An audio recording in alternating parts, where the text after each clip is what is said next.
Hola, ¿qué tal? Muchas gracias por la invitación. ¿Se me escucha, no? Sí. Bueno, muchas gracias por la invitación. Gracias, Micaela, Hernán, y a todos los que organizaron este ciclo de charlas. Bueno, mi nombre es Ezequiel Álvarez y yo voy a hablar sobre la alarma temprana inteligente para COVID-19. Es un trabajo que está hecho en colaboración con la gente que ven aquí, del Ministerio de Salud de Buenos Aires, del Instituto Balseiro y de la UNSAM, y está basado en un convenio con el Ministerio de Salud y en el paper de la Royal Society, que dice acá. Bueno, esta charla tal vez se debería llamar ¿Cómo usar error bars para distinguir señal de fluctuaciones? Que es esencialmente lo que hacemos y es algo tan útil para cualquier trabajo que requiere análisis de datos. Bueno, la pandemia, como ya sabemos, lamentablemente viene terrible, 180 millones de casos, 4 millones de fallecidos, estas son las curvas. Han habido pandemias anteriores, desde la gripe española que fue terrible, la gripe asiática, la de Hong Kong y ahora la COVID-19. En Argentina, la pandemia desembarcó el 3 de marzo de 2020 y yo soy físico, científico que trabajo en ciencia básica. Y sin embargo, como muchos de mis colegas, muchos dejamos absolutamente todo lo que estábamos haciendo para ver cómo podíamos ayudar en esta dirección para mitigar la pandemia. Y en esta charla voy a contar lo que hice yo. ¿Está bien? ¿Mi trabajo de qué se trata? Mi trabajo se trata de encontrar una señal en un background. O sea, hay muchos datos que tienen barras de error y cuando aparece algo, que es una señal, mi trabajo se trata justamente de distinguir cuándo hay una señal y cuándo no. Fíjense, está bien, que para saber esto, mi estado, como estaba cuando empezó la pandemia, estaba en el estado del arte de inteligencia artificial. Sabía mucho de técnicas de data análisis y hay que saber estadísticas y barras de error. Vuelve a aparecer barras de error. ¿Por qué vuelve a aparecer barras de error? Fíjense cuán importante es saber que esta medición es aquí y que este es su error. Porque si el error fuese más chico, yo podría decir que acá hay otra señal, o acá. ¿Está bien? Pero eso está dentro del error con que no hay nada. Por eso es que calcular, tener una predicción y también la barra de error es tan importante. ¿Qué ocurría en la provincia de Buenos Aires hacia marzo de 2020? Tenían un sistema muy bueno, en el cual si alguien tenía síntomas, entonces lo que hacía era llamar por teléfono a un número dado, que es el 148. Si pasaba ciertos umbrales, se le enviaba a hisopar, se enviaba al análisis de laboratorio y luego el equipo epidemiológico tomaba el caso. Pero claro, ¿cuál era el problema de este? Que esto llevaba alrededor entre 5 y 10 días, desde que una persona tiene síntomas hasta el resultado. Y en ese tiempo, en 5 o 10 días, la pandemia se diseminó, desparramó por donde estaba esta persona enferma a una velocidad increíblemente rápida y entonces no puedes contener el brote. Entonces, yo, con lo que yo hacía, con mi especialidad, me comuniqué con la provincia de Buenos Aires y les dije al Ministerio de Salud, miren, me parece que con esta data que tienen ustedes, se puede utilizar inteligencia artificial al nivel de los llamados y obtener directamente cuando hay una señal, o sea, de alguien probablemente enfermo, sobre un background de gente que no está enferma y que está llamando. Para esto hay que utilizar el pasado para aprender, o sea, las semanas anteriores, cuántos enfermos hubo, ahora voy a explicar. Y les dije, si sale bien, podemos estimar la cantidad de casos diarios por lugar en el mismo día, lo cual es un avance bestial porque para contener la pandemia esa es la clave, es un efecto contagioso. Si solo miramos el número de llamadas, está bien, me dijeron, no alcanza. Y quiero resaltar esto, ¿no? Si uno solo mira el número de llamadas, acá, ¿no? Sirve, aunque sea mirarle de reojo, dicen en la ciudad de Buenos Aires, porque claro, solo te da una idea de la evolución. Lo que yo proponía es mucho más sofisticado y es hacer el análisis de la data bien con inteligencia artificial y detalladamente. ¿A qué me refiero? Bueno, estas son las partidos más relevantes del conurbano bonaerense de Buenos Aires. Aquí, cuando vos te llaman por teléfono al 148, vos tenés que saber, hay una información clave que es cuál es la población de cada distrito. No es lo mismo recibir llamadas de un distrito con muchísima población que recibir llamadas de un distrito donde casi no hay nadie. Eso es, digamos, extraer información relevante del problema, ¿no? El número de llamadas por día, por distrito, es clave. Además, podemos aprender de casos anteriores. Como ustedes saben, inteligencia artificial lo que se diga es aprender como aprendería un ser humano, pero es la máquina que aprende. Aprender de semanas anteriores del número de casos confirmados y la cantidad de llamadas que hubo. También hay diferentes clases sociales. Bueno, hay muchas cosas, ¿no? Pero hay una hipótesis que es clave en esto, que la pusimos y que es como el modelado correcto. Hay un background o un fondo que es proporcional a la población. ¿Qué quiere decir esto?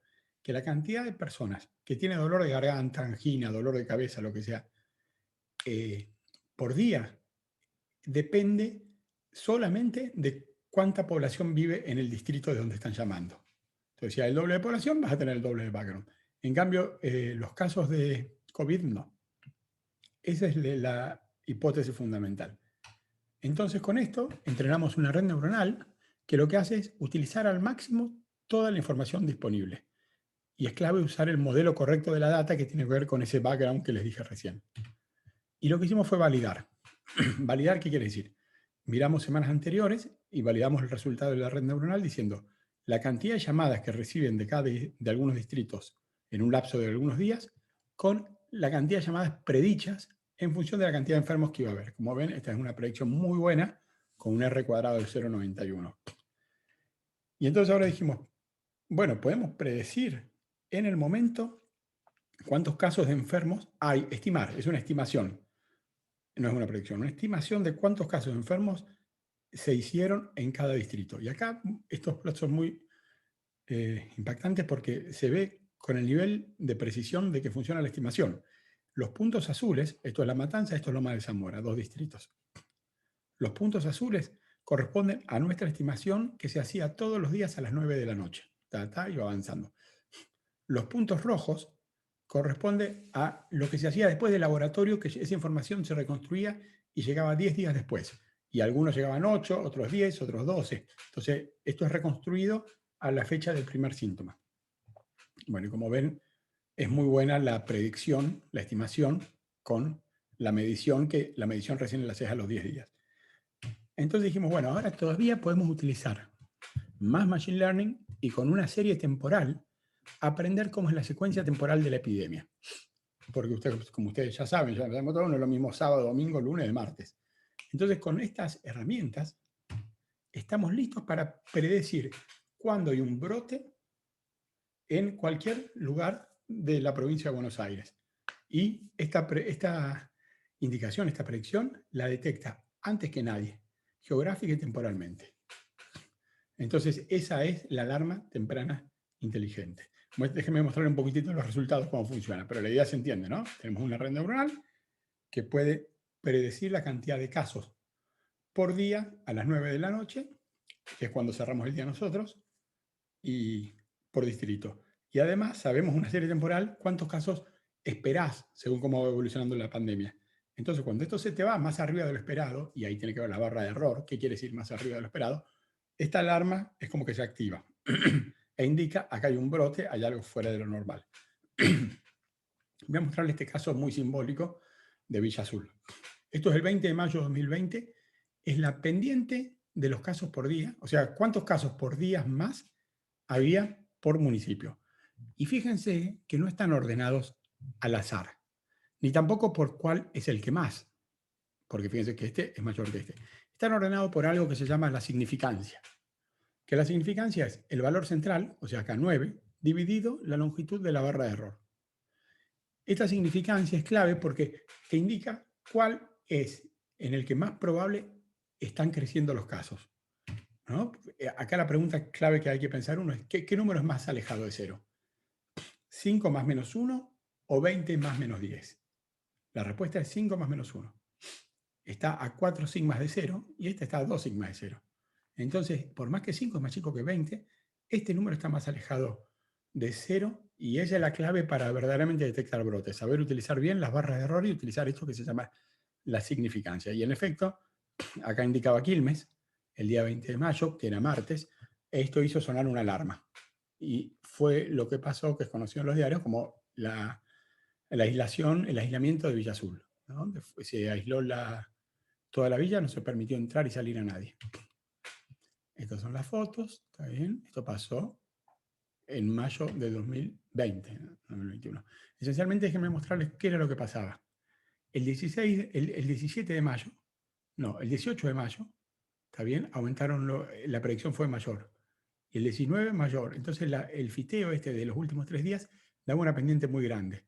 Y eso activó la alarma. Lo que pasó fue que el martes fue la alarma, el miércoles se reconfirmó, jueves y viernes hubo operativos en el lugar y el sábado se cerró por 14 días. Hubo un cerramiento total que no se permitía entrar, salir, se le llevaba comida a las casas de las personas, se le hacía test a todos y en efecto había un brote enorme de coronavirus en la Villa Azul y gracias a esto se lo pudo contener y evitar que se disemine en esa época que era muy temprana. Entonces, la contención fue crucial para el brote de COVID-19 y lo importante es las error bars. Nuevamente, fíjense ahí, estos dos casos están por arriba, se están separados de las barras de error. ¿Está bien? Acá, esta línea marca que a partir de aquí se cerró la Villa Azul, entonces había operativos puerta por puerta. Por eso es que acá los casos no coinciden más con los llamados. Entonces la versión 1 fue esa. Era versátil, pero para pocos focos en 2020. Tenía una granularidad que era por partido, por distrito, y era muy handmade.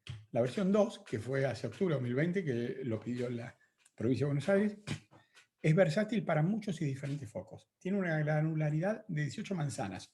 O sea, si hay un foco en un lugar de 18 manzanas y en el otro no, salta igual. O si en alguno hay casos, pero en el otro hay un foco, un brote, los distingue.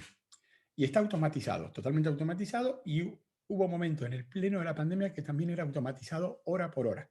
Entonces es un tablero inteligente que el ejecutivo de la provincia de Buenos Aires, el Ministerio de Salud, podía mirarlo y consultarlo todo el tiempo. Todavía lo puede hacer, porque actualmente es la primera herramienta de la provincia de Buenos Aires para medir la pandemia. Es la primera herramienta que avisa cuándo los casos están creciendo o no, cuándo una política que está funcionando o no. Acá les muestro algunos screenshots de este tablero, ¿no? Pueden mirar todos los municipios, cada uno tiene un color diferente según cómo están creciendo los casos. Esto es viejo, ¿no? Esto es el 4 de abril. Y uno puede clicar en un municipio y obtener cómo crece la curva de casos. Observen que este es el foco que empezó el 15 de marzo y nosotros para el 15, 20 de marzo ya sabíamos que había un foco, que había un brote, ¿no? Hacia mediados, fines de marzo no nos queda ninguna duda. Y sin embargo, el país llegó a cerrar, o sea, todo el conurbano nos llegó hasta como mediados de abril. Bueno, no fue lo mejor del mundo, pero esto ya lo sabía. Después también tenemos esto, ¿no? Por hexágono, que indica el lugar preciso de los focos. Y fíjense que si uno cliquea en cualquiera de uno de estos hexágonos, uno obtiene la evolución de la última semana y una línea fiteada, ajustada de los últimos 3 días, que te indica la pendiente más probable. Entonces, esto te da una idea de cómo está creciendo o no y te pone los colores acorde. Además, el sistema tiene una sensibilidad especial para cuando hay brotes en barrios populares. Porque como saben, en un barrio popular la gente, es más difícil cuidarse, entonces se desparrama mucho más rápido. Bueno, esto lo mandamos, fue publicado en la Royal Society, ¿está bien? En ese paper, y ahí está todo explicado, sobre todo en la primera versión. Entonces ahora uno se pregunta, ¿podemos analizar qué diferencia hizo tener o no tener esta alarma funcionando? Bueno, no hay una tal cosa como un caso placebo para comparar peras con peras. O sea, no tenemos dos ciudades iguales donde en uno se hizo y en otro no. Pero sin embargo, por más que no es correcto matemáticamente, podemos ensayar, comparar el conurbano donde se aplicó versus la ciudad de Buenos Aires donde no se aplicó. Son dos lugares bastante diferentes, ¿no? Porque en la ciudad de Buenos Aires hay mayor densidad de población, lo cual es más propenso a propagar el virus. Pero también en la ciudad de Buenos Aires hay un PBI de nivel europeo de $23.000 por habitante y en el conurbano $6.000. La distribución etaria también es diferente, pero no importa porque ahí sí podemos analizar cada franja de edad. Y hay muchas más cosas, ¿no? La positividad, es imposible una comparación correcta, pero vamos a ensayar una comparación. Esto es toda la duración de la pandemia, desde abril de 2020 hasta ahora, hasta junio. El naranja es la ciudad de Buenos Aires y el azul es el conurbano, solo el conurbano. Y es una franja etaria elegida al azar, pero son todas iguales. ¿Qué se ve acá? Fíjense, la diferencia es clave, ¿no? En la contención de los brotes. Cuando va a crecer uno, ¿está bien? Cava crece mucho más rápido que provincia, porque en Buenos Aires, en provincia, bueno, no solo funciona esto, funcionan muchas más cosas que están focalizadas a detectar brotes, pero esto aporta su granito de arena y ayuda a contener los brotes. Y lo mismo para otra franja de edad. Y nada, es lo importante porque más o menos cada 30 casos que vos lográs evitar que se contagien, es aproximadamente un fallecimiento menos. Por eso es que es tan importante la contención de los brotes. Bueno, mis comentarios finales al respecto. Primero que todo, quiero resaltar que yo hago ciencia básica. Ahora ya me he volcado mucho al aplicado, pero yo esencialmente estoy formado en ciencia básica y es muy lindo ver cómo aparece una utilidad inmediata para la sociedad. Algo que en sí lo que hago no tiene una utilidad inmediata, pero las herramientas que manejo, que tengo, de repente siempre pueden servir. Por eso es tan útil tener en un país gente haciendo ciencia básica, por más que no tenga una utilidad inmediata. Lo importante era estar en el estado del arte de estas tres disciplinas. O de inteligencia artificial, de manejar las barras de errores bien, que es clave para mi trabajo, y saber estadística para distinguir señal de fluctuación o de background, ¿está bien? Porque esa es la clave de todo, lograr distinguir una señal sobre el background y definir cuándo es una señal y cuándo es una fluctuación.